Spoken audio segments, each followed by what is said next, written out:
बिस्मिल्लाहिर्रहमानिर्रहीम। English grammar में kinds of pronoun में आज का जो हमारा टॉपिक है वो तीसरा काइंड है रिलेटिव प्रोनाउन, उर्दू में जिसे कहा जाता है ज़मीर मौसूली। डिफिनेशन देके the pronoun that is used to connect two clauses, sentences और words is called relative pronoun. This pronoun is used as conjunction and pronoun both. Urdu में तारीफ देके ऐसा इसमें ज़मीर जो किसी दो मुरक्कब जुमलों या अल्फाज में रब्त बनाने के लिए इस्तेमाल हो ज़मीर मौसूली कहलाता है।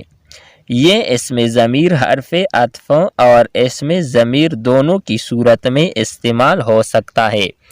एग्ज़ाम्पल्स मिसालें देके He is the boy whom you met. ये वही लड़का है जिससे तुम मिले थे। दूसरा एग्जाम्पल है please show me the dress which you have stitched. बराए मेहरबानी मुझे वो लिबास दिखाओ जो तुमने सिलाई किया है। तीसरा एग्जाम्पल है he said whatever came to his mind. जो कुछ उसके जहन में आया वो कहता गया। चौथा एग्जाम्पल है आई सा the man who made this ball. मैंने इस आदमी को देखा है जिसने ये गेंद बनाई है। पांचवा और आखिरी एग्जाम्पल है I like the game that you are playing. मुझे ये खेल पसंद है जो तुम खेल रहे हो।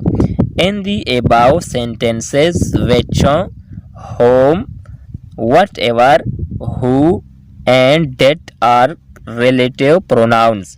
मंदर जबाला फ़िक्रों में जिससे, जो कुछ, जिसने, और जो ज़माइर मौसूली है।